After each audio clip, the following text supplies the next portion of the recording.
Our guest today is the Alderman of the 2nd Ward. He is a lifelong Chicagoan who moved to Streeterville 18 years ago, now the 2nd Ward. Our guest today is a graduate of the University of Illinois, Springfield, Sangamon State, and Moraine Valley College. There we go. Moraine, I knew I was getting that. Bert, a little louder, please. There we go. He and his fabulous wife, Colleen, and now this is out on live stream, so I hope you're watching, Colleen. He and his fabulous wife, Colleen, and their beautiful genius son, Ryan, live in Streeterville and are well known for cheering on the beloved Chicago Blackhawks. Ladies and gentlemen, Alderman Brian Hopkins. Brian?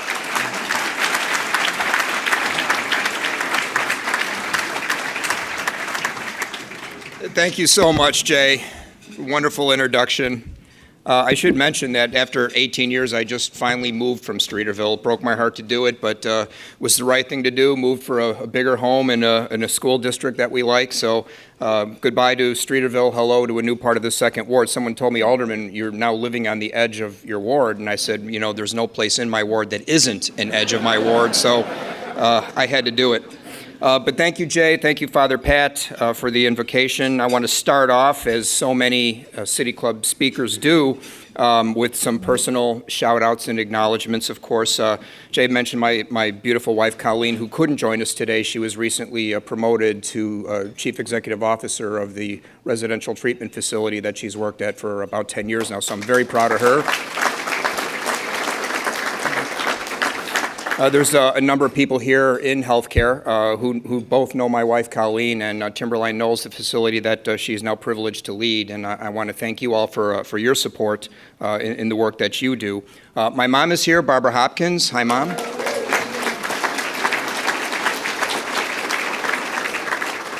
Also, my sister, Karen, my brother-in-law, Steve, are both here with us today. I have some other family members here as well that I'll get back to, but first I want to acknowledge my outstanding staff. You guys make us all look so good, and I am eternally grateful. It was the best hiring decision that I have made was the initial decisions that I made to hire my staff. They were all hired based on their commitment to the neighborhood, based on their experience and their qualifications. So they were good on day one, and they've done nothing but get better, and I'm so proud and privileged to lead the team that I have. Please, guys, as I call your name, stand up and be acknowledged. My Chief of Staff, Jose Rivera. Communication Director, Christian Ficara.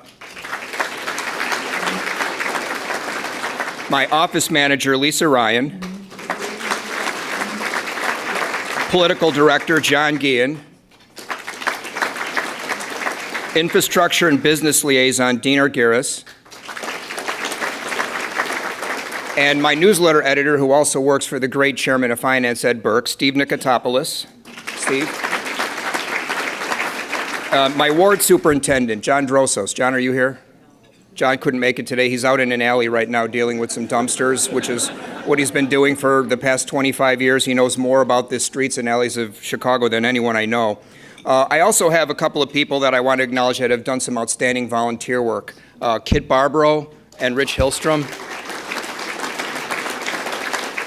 They're out manning my mobile 2nd Ward office all summer long. They've got a great job. They get to be outside in the farmers markets, visiting with people and enjoying the sights and the sounds of our great ward. So thank you for all you do. And Dave Kostolansky, the chairman of the Lakeshore Park Advisory Council. Dave, are you here? Dave, thanks for all your hard work too.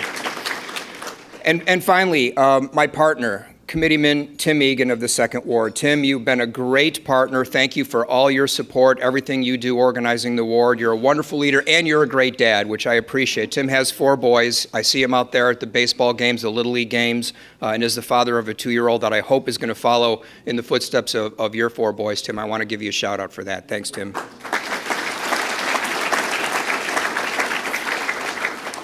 And I want to thank all of you for attending today, for choosing to spend your Monday lunch hour with me. Whether you're a City Club regular or this is your first time here, I'm honored by your presence here at my second appearance before the City Club. When I stood at this podium last year, it was a profound moment for me as a rookie alderman at the time. You think of all the great minds and the opinion leaders who have spoken here and are on the roster of City Club speakers, past and present. It's a little intimidating.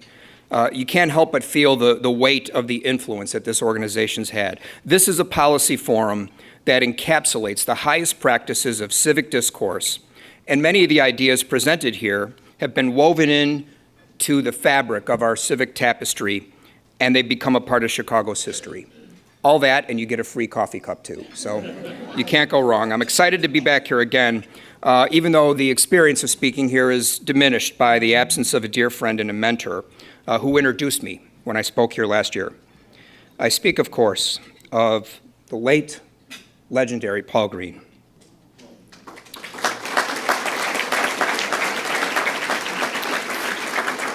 Many of you knew him. Professor Green has been memorialized many times in this room as fitting for someone who did so much for this organization in his role as chairman of the City Club. But the one quality that drew so much attention to him as he was eulogized by so many was his offbeat sense of humor. But to really understand him, you had to look deeper. He seemed as though he took nothing seriously, but that was his disarming way of being approachable and relatable. The fact is, he took it all seriously in his multiple roles as an academic, an author, a teacher, and a civic leader. He was a master of ceremonies and a master of his craft as a political scientist. I miss him, and I wish he was here on this significant date on the calendar. Never forget. Never forget. It's more than just a slogan. It applies to so much more than the attack on America that happened 16 years ago today. It speaks to our obligation, our debt as civilians, to all those who sign up for the difficult and dangerous jobs that place them in harm's way as they serve and protect us. We call them first responders now, first responders. That term was not widely used prior to September 11th, but now it's the preferred way to describe those who run into buildings while everyone else is trying to get out. Or this weekend, while everyone else was evacuating north on Florida's Interstate 75, first responders were heading south, including 2 Palm Beach County sheriff's officers who lost their lives in a traffic incident while assisting with the evacuation. The term first responder is both descriptive and inclusive: police, fire, emergency medical, military, National Guard, Homeland Security. I'd like to acknowledge and honor the first responders who are in this room with us today, including some of my close friends and some of my family. I'd like to start with my uncle, Carl Hopkins. Carl, please stand. Retired Chicago firefighter. He left the service of the Chicago Fire Department as a lieutenant, as a fire investigator in the Office of Fire Investigations. His son is with us today, Dan Hopkins. Dan, please stand and be acknowledged for your service to our country. A former Marine military police officer, Dan was assigned to protect the president on Marine One, among his many duties serving our country. My other uncle, George Luby, retired Chicago police officer, couldn't be with us today. He's at a 9/11 memorial service, but his wife, my Aunt Karen, is here. Aunt Karen. 2 good friends of mine, the former president of Local 2, the Chicago Firefighters Union, Tom Ryan, recently retired. Tom, thanks for your service. And his brother who crossed the line between blue and red, police and fire both, Dan Ryan. Dan, thank you for all your service.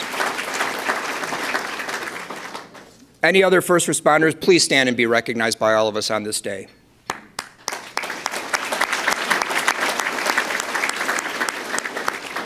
Tom and Dan Ryan were both part of the rescue and recovery team at Ground Zero in Manhattan. After commercial air travel resumed on September 14, 2001, I was on the first New York-bound flight that was allowed to leave O'Hare. I served as a volunteer with one of the relief agencies. This particular agency happened to own a former warehouse, a distribution center across the Hudson River. Massive site, 300,000 square feet. They only used a small portion of it under normal circumstances. But the board of directors decided that a role that they could play in the weeks after 9/11 was to become the one relief agency that would never turn down a donation of items. No matter what it was, large or small, they accepted everything, and they put the word out on the street. If you can't take that donation, send it to us. We have room to store it. Do you know what 10,000 teddy bears looks like? I do. I was there.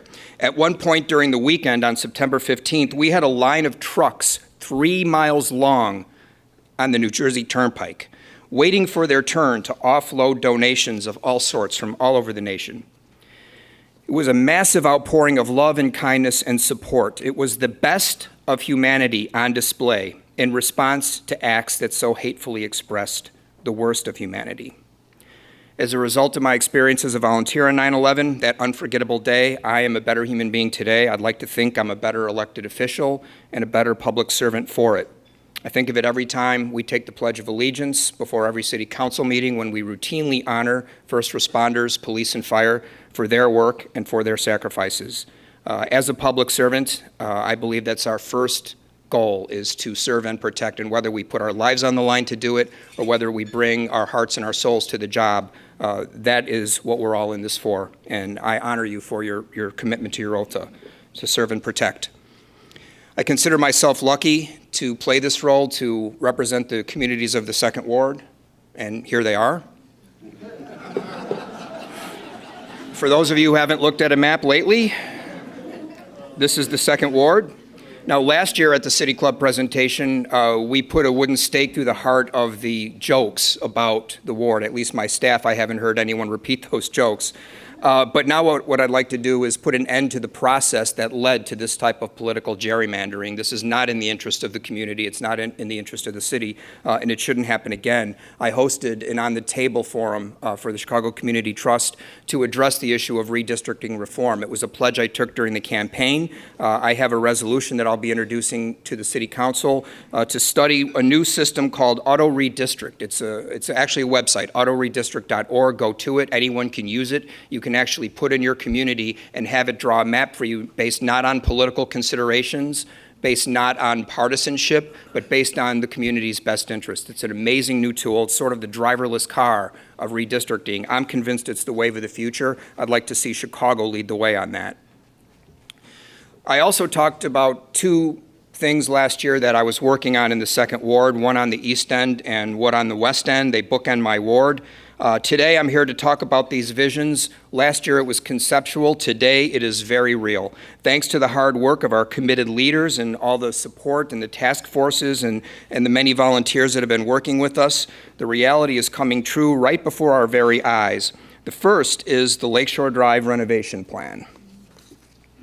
North Lakeshore Drive is not just a transportation link. It's an iconic urban corridor. It's a road with over 100 years of history that brings together the best of what Chicago has to offer. Our beautiful beaches, our outstanding lakefront trail, a beautiful lake to swim in, no sharks, salt-free, no hurricanes either, although we do have our share of storms, as I'll get to that. We have a once-in-a-lifetime opportunity to think boldly about what a 21st century transportation corridor can look like. I subscribe to this notion predating my term as Second Ward Alderman and during my time as president of SOAR in Streeterville. I've been involved with this project. We have a group called the Lakeshore Improvement Committee. Many of my good friends are here with us today, including Howard Melton. Howard, are you here? Our chairman of the Lakefront Improvement Committee. Dale Spreen. Dave Kostolansky, who I mentioned previously. Also Mike Toulis, Tom Murphy, Kurt Bailey. We have an outstanding A-list of civic leaders in Chicago that are committed to this proposal. We're calling for not only a complete restoration, but more importantly, a bold redesign of Chicago's lakefront, or as I like to call it, our city's welcome mat. Unfortunately, our welcome mat has some serious wear and tear on it, and frankly, it's been welcoming the lake itself to infiltrate our city. That's something we can't have. It's the collective mindset of our leaders at the federal and state level, including IDOT, CDOT, the CTA, and the Park District, that something needs to be done and needs to be done now. The Lakeshore Improvement Plan includes the entire eastern border of the Second Ward, along with portions of the 42nd and 43rd Ward, and I'm working closely with my colleagues, Alderman Riley and Smith, on that. Their support echoes the resounding call for a complete restoration to address the following needs: improved safety and mobility, repairing infrastructure deficiencies, and improving access and circulation. Currently, the Lakefront, and specifically North Lakeshore Drive, is one of the most congested thoroughfares in Chicago. Lakeshore Drive is host to over 100,000 vehicles per day, 69,000 bus riders per day, and 31,000 trail users on the average weekend, all of them saying "on your left" as they whiz past you. It averages 3 vehicular crashes a day. It's no secret that this stretch of Lakeshore Drive is years beyond its service life, and you can see here some of the damage from some of the recent storm activity. Every winter, it gets a little worse. We also have concrete chunks that have been falling from the viaducts, posing a risk to both pedestrians and cars. Combined with the unstable revetment, whose essential function is to protect us from the lake invading our streets, the state of the revetment is now a serious concern for city planners because of the lake's rising water levels. In 2011, Lake Michigan was at historically low levels. It's now at historically high levels and shows no sign of changing. These dramatic fluctuations in the lake level, possibly due to climate change, has exposed the revetment and the roadways to nature's aggressive elements and caused cracking and crumbling at an accelerated rate. Bottom line, it's failing, it's dangerous, and it needs to be replaced. And for good measure, we can throw in this planning disaster, Chicago Avenue and Lakeshore Drive, a vehicular and pedestrian safety hazard that is perhaps unmatched in the country, certainly in the city of Chicago. It's crying out for new construction and new traffic patterns. It remains a primary source of congestion, especially in the rush periods on Lakeshore Drive, oftentimes backing up all the way to Belmont, solely due to congestion at this intersection. If we could fix this, if we could increase the capacity of Lakeshore Drive, it would dramatically cut down on the number of rush hour delays and collisions. Now, given that Lakeshore Drive is a federal route, the land beneath it is under the purview of IDOT, and it's maintained by CDOT. You're talking about 3 different levels of government responsible for vetting and bringing any proposal to fruition. Fortunately, since I spoke here last, we're receiving strong support from our Secretary of the Illinois Department of Transportation, Randy Blakenhorn. We have support from our Commissioner of CDOT, Rebecca Scheinfeld, and we are moving the needle on this. We've had a number of public hearings. I'm encouraged by the response. Basically, no one is against this project. The number one obstacle right now is the price tag. Of course, it's formidable, but I think we've made the case that the price of doing nothing is even more extreme. Something has to be done. To give you some context, the process to determine an appropriate renovation plan began years ago when state and city departments started hosting these public meetings and intake sessions. There were hundreds of proposals submitted for consideration that aimed to address the lakefront's unsafe condition and its compromised infrastructure. After narrowing the field to 19 proposals, which is what we had when I spoke on this last time, the public meetings with over 2,000 public comments and suggestions were recorded. We are now down to 3 viable alternatives. Today, I'm pleased to say that these 3 alternatives are emerging as the preferred choice of all of the transportation experts and planners involved. We are on schedule to make a final selection in 2018. I'm even more pleased to say that each of these 3 alternatives being considered include key elements that were originally proposed by the Lakeshore Improvement Committee more than a decade ago. Today, I'd like to focus on the themes of the alternative finalists that, in my opinion, will transform the lakefront and Chicago as we know it. Here's our latest proposal. For those of you that saw this presentation last year, these are all new. This is a result of the hard work of the last 12 months, and I think you're going to like what you see. This is the existing conditions at Ohio Street Beach, and that's the proposal. I really wish it were that easy, but for now, it is, conceptually. You're looking at 70 acres of new parkland that doesn't exist today. It creates a buffer from the lake, recreational opportunities that we currently don't have but need. There's nothing but concrete that exists in that stretch right now. It's one of the busiest stretches on the Lakefront Trail, and it's arguably the least attractive. Under this proposal, the Chicago Avenue interchange has also been reimagined. Here's the existing conditions at Oak Street Beach. And there's the new Oak Street Beach. If this looks familiar to anyone who uses the trail, you know Walsh Construction last year completed a project to add about 5 acres of land off of Fullerton Avenue at a cost of $31 million. And in recent meetings with the Park District, they've told us that the success of that new area is just off the charts. People have really adopted it. It's a new park that is a destination for many Chicagoans, well worth the $31 million. This is a current shot of North Avenue Beach. And this is after the proposal. As I said, the cost of doing nothing is formidable. This is not Hurricane Irma or Hurricane Harvey. This is one of the recent storms that we had here on Lakeshore Drive, where you can see the lake incursion, water incursion onto the outer drive. It's becoming more and more common. If we don't do anything about this, we're eventually going to lose that shoreline.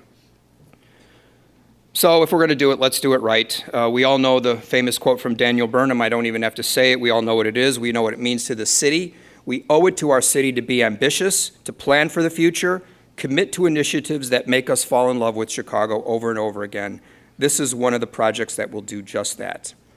That's on the eastern side of my ward. Moving to the western side of my ward, something equally bold and visionary, we're imagining for the North Branch Industrial Corridor. We just concluded one of the largest land use and zoning transitions in the history of the city of Chicago. Over the course of a year and a half, with more than 25 public meetings, countless revisions, the North Branch is now primed for a new identity to be the driver of economic growth throughout the city of Chicago. When the North Branch Modernization Framework Plan passed the City Council in June on a 46-2 roll call vote, it was a strong message from my colleagues that they understand what's at stake for our future viability as a competitor in the global marketplace. Ladies and gentlemen, this is an opportunity for redevelopment in this city on a scale not seen since the Great Chicago Fire.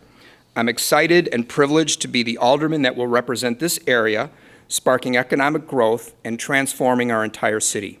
What we are embarking upon right now will not only keep jobs in the city, but will attract new talent and employers. We're working to move existing industrial uses into areas of the city that makes more sense. The goal is retention and attraction both. One company you all know, and several of their representatives are here, is Finkel Steel. They're still a Chicago-based company. They're still producing parts for airlines and other users as they once did in the Second Ward in another part of the city. But on the land that they once occupied, it sits vacant. In the past, I've alluded to a blank canvas ready to be drawn upon. We have a lot of artists in the city planning department. We have others in the private sector. We all have our ideas. There's actually been a lot of rumors about what may or may not go there. It would be irresponsible and inappropriate for me to specifically mention any of the companies that are rumored, because they are just rumors. But I can tell you, when I hear about $5 billion worth of investment in 50,000 jobs, it really brings a smile to my face. But the truth is, we don't know yet what's going to be on that parcel of land, or many of the other parcels of land for that matter. There's some great ideas out there. We're just now beginning the process of deciding what will be built where. But I do know this: whatever does get to occupy those parcels will generate significantly more in tax revenue for the city of Chicago than the estimated $300,000 that Finkel Steel paid in their last year occupying that land on their property tax bill. That is nothing compared to the economic potential of this entire corridor once it's redeveloped to the best and highest use. And that's my challenge as an alderman, is to define what is the best and highest use. I have a lot of partners involved in that. I'm listening closely to the community. We've had an open, transparent, community-driven process with Second Ward residents telling us what they want to see, where they want to see it, what they feel they need to make sure that their neighborhood can accommodate the type of growth that we're talking about, and that there's community benefits from each and every project. This is actually not in the Second Ward, it's in Pilsen, but it's an example of a public-private partnership that the Department of Planning cited during their review process for the framework plan. This is the St. Anthony's Hospital campus in Pilsen. As you could see, they incorporated a soccer pitch into their development, which is open to the neighborhood. There's youth soccer leagues there. Local residents can play. This is the kind of thing that we're looking at for the recreational needs of the area as it currently exists. The people who live in the ward that I represent tell me, and I believe them, they don't have enough recreational space as it is. So if we're going to expand the population, we're going to bring in new residents, we're going to bring in new jobs, this has to be a part of it. This is mandatory. During the debate over the framework plan, we asked for 15 acres of additional parkland in the North Branch corridor. We got 10, but we're not done. There's so much opportunity and so much potential there. I believe before this is over, we're going to get the full 15 and even more so. The city space plan that was adopted by the city of Chicago back in the 90s called for 4 acres of parkland for every 10,000 residents. We are woefully short of that goal here in the year 2017. The city of Chicago currently ranks 14th in the nation among urban areas for recreational park space. Even with our lakefront, even with our great forest preserve system that rings the city like an emerald jewel, we still have a deficit of recreational space.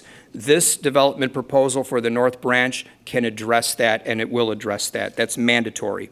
I'm proud that I was able to get the commitment for 10 acres, and we're going to keep forging ahead. Transit and infrastructure is also going to be key. We have to accommodate the needs of the city as it exists right now to allow for growth. The analogy I've been using is you want to set the table before you sit down and have dinner. We're starting this right now. We're working on the transit and transportation infrastructure that can accommodate the kind of growth we're talking about. Streets like Clybourne and North Avenue right now are gridlocked every day during rush hour. We can't expect major developments to flourish. We can't expect to attract major developments if when they come here to kick the tires on the city of Chicago, it takes them 10 minutes to go 1 block. That's unacceptable. In October of last year, I introduced an ordinance calling for 90% of all developer impact fees to remain within the North Branch corridor and be used to address our transportation and infrastructure needs. After a series of tough negotiations, I was successfully able to attain a commitment for 70%. Not quite the 90 that I wanted, but close to the Neighborhood Opportunity Fund, where 80% of developer impact fees are allocated to other parts of the city. We're going to use that 70% locally to repair and build items like streets and bridges, vital things that we need to make the area accessible and inviting for economic development. We're also going to use it for recreational needs. One of my favorite projects, as many of you know, is the 606 Trail. This is actually in the state of Wisconsin, and this is the Elroy Sparta Trail. I see some friends of mine that I've ridden this trail with. The Elroy Sparta Trail was one of the first rails to trails projects in the country, really made it possible for all the others that followed, like the 606 Trail. But this trail in Wisconsin features 3 narrow, dark limestone tunnels, including one that's almost a mile long. And when they first constructed the trail, they were concerned that cyclists wouldn't really want to ride on this trail because they'd be intimidated by this dark, dank tunnel. It was too far within the Wisconsin wilderness to get power to, so they couldn't light it. But they said, well, let's build it and see if they come. And they have come. It is now one of the destinations for cycling tourists. It's a must ride. You've got to go through the famous tunnels on the Elroy Sparta Trail. They come from all over for the privilege of doing that. We have an opportunity with the 606 Trail to do something similar. This is the Z6 swing bridge, the only remaining example of this type of bridge design in the country. It's a swing bridge with its pivot point actually on the shore instead of on a center pier, still in somewhat limited use today. This could be adaptively reused as part of a 606 trail extension, could get us across the Chicago River, and tourists would come from all over the country, just like they do the Highline Trail in New York, like the Elroy Sparta and the 400 Trail in Chicago, to ride across the famous swing bridge. I've also been working with the planning department to conduct a pilot test for something called SurTrack. This was developed by Carnegie Mellon's Traffic Institute. This enables traffic lights to track vehicular movement and adjust themselves in real time. It adjusts their signals independently to maximize traffic flow at intersections. This was successfully used in Pittsburgh. In the study area, it decreased wait time at red lights by 44%, decreased travel time by 26%, and decreased road emissions by 21%. Now, something Pittsburgh has in common with my ward, especially in this area, rivers, right? We all know Three Rivers Stadium. We have the Chicago River, we have Goose Island, we have arterial grid streets, and we have arterial angle streets, just like the study area. If it can reduce travel time by 26% in Pittsburgh, I believe it can do that in Chicago. The city planning department and the transportation department agrees with me. We're bringing this technology to the city of Chicago.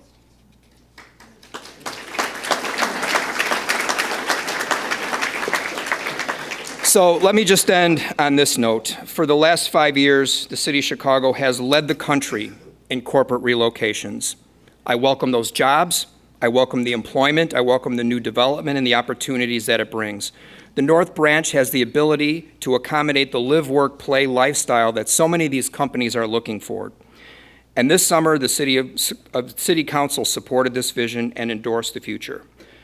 I have a 2-year-old son, Ryan. I think about the opportunities for him, and what occurs to me is the neighborhood I live in now, everything that he could want for the course of his life, the decisions that he's going to make, the things that he's going to gravitate towards. I don't know what those choices will be, but whatever they are, he can find them just a couple of miles from the front door of his home.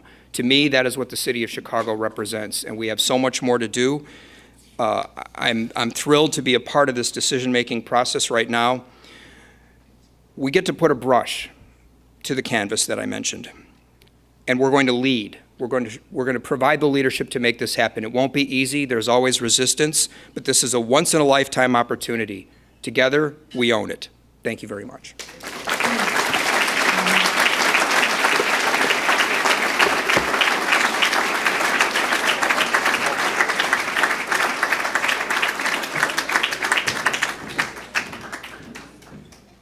I figured that was a lot of talking. You might want some water.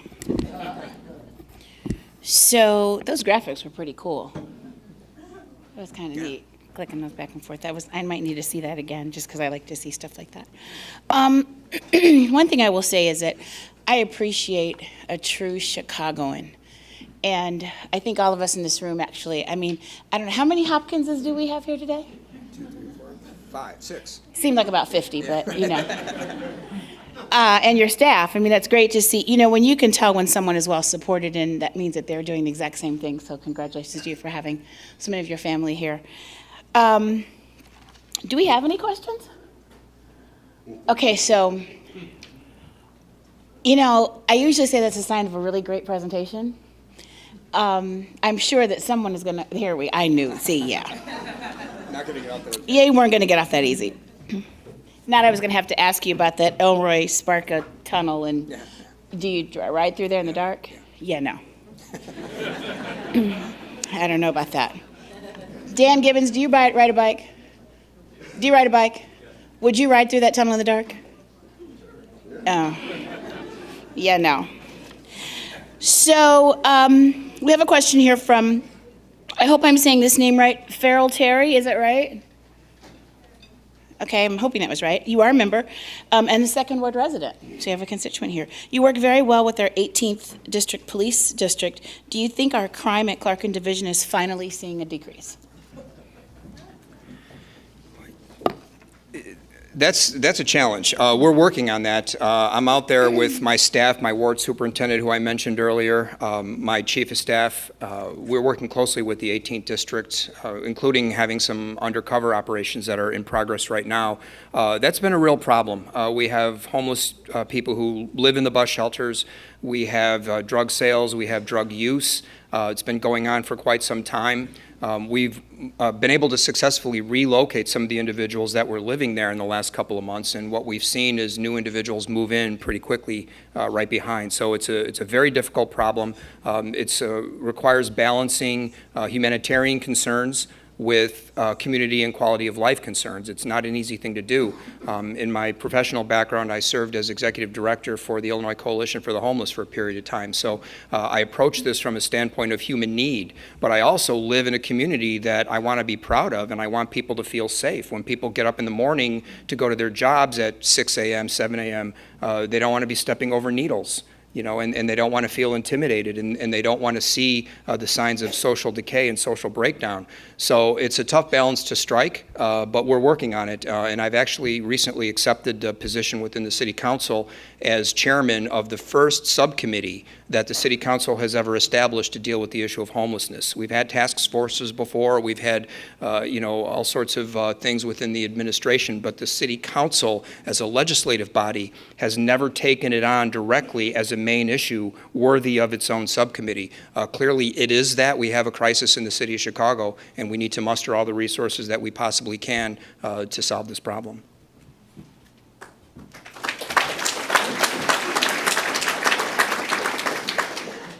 Dan Kontoleski, did I say that right? Dave. So you know him.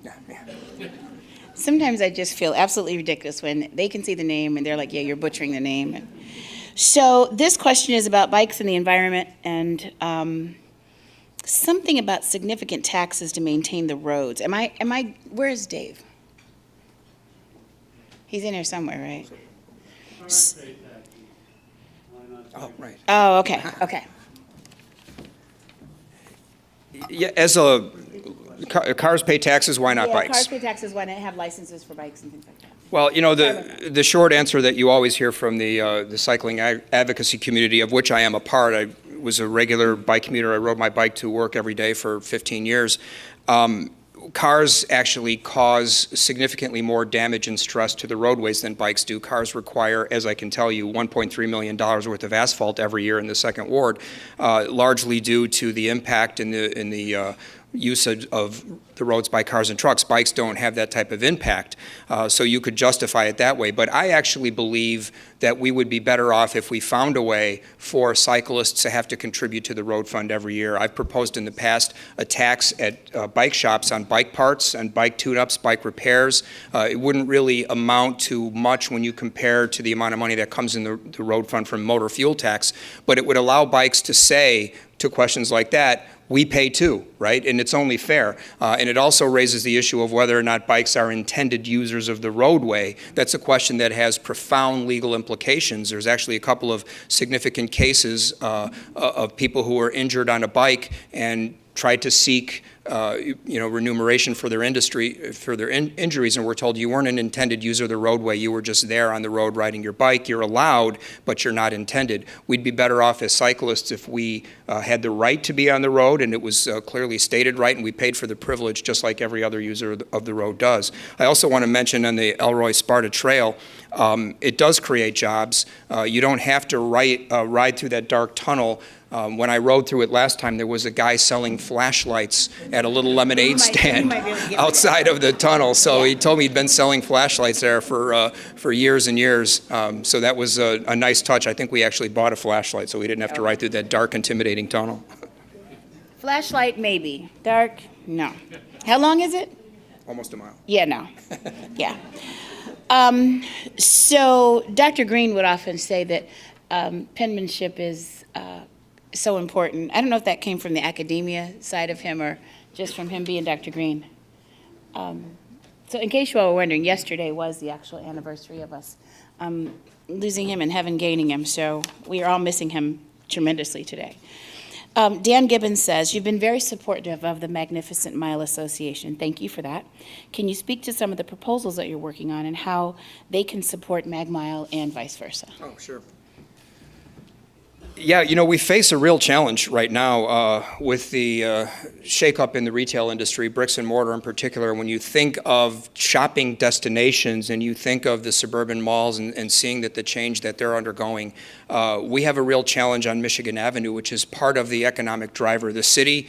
Tourists tell us when they come here, they typically want to do a couple of things, go to a sporting event and shop on the Magnificent Mile. And as retail spending as a percentage of gross spending goes down, we have to continue to make Michigan Avenue a destination, not just for tourists, but for Chicagoans. We just had the run on the Magnificent Mile. That was a successful event that the Mag Mile Association pulled in. And of course, every year there's the Lights Parade, which gets bigger every year. So we're looking for ways to expand on the idea that the Magnificent Mile is a destination in and of itself. It's a place to be entertained. It's a place where culture is a part of the mix, not just retail. We can't continue to rely on retail because clearly the people are speaking, and you saw the cardboard box with the smile on it. That's becoming the trend. So shopping destinations have to respond to that, and the Mag Mile Association is poised to do that.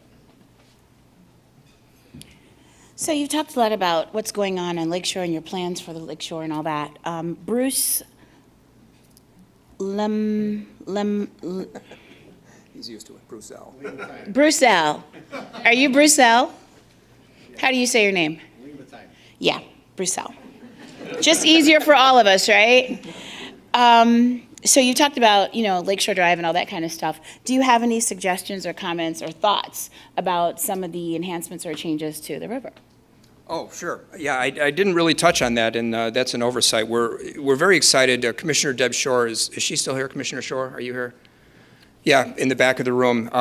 Commissioner, think about in the 10 years you've been in office, the condition of the Chicago River today compared to what it was 10 years ago. The work that the Metropolitan Water Reclamation District is just remarkable. It's transformative. We're even talking about possibly jumping into the Chicago River in another week or so as part of an effort to draw attention to the fact that it's been cleaned up. As someone who has fallen into the river, that's a whole nother story on a canoe trip. I'm not sure I want to repeat that feat, but the fact that we can have a serious conversation about it really is significant. The disinfection program is having its desired effect, and the river will increasingly be not just a recreational corridor, but a transportation corridor. It really is our second coast in the city of Chicago, and because the North Branch corridor is still in an optimal position to be used both for recreation and transportation to and from downtown, the kind of proposals that we're seeing, and with the mandatory 30-foot setback for any new development anywhere along the river,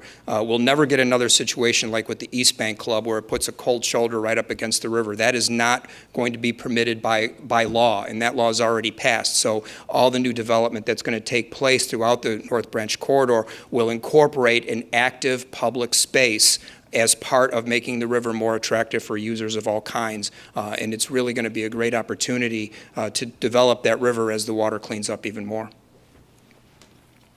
I think Daniel Burnham would certainly be proud of Alderman Hopkins. He is certainly making big plans, isn't he?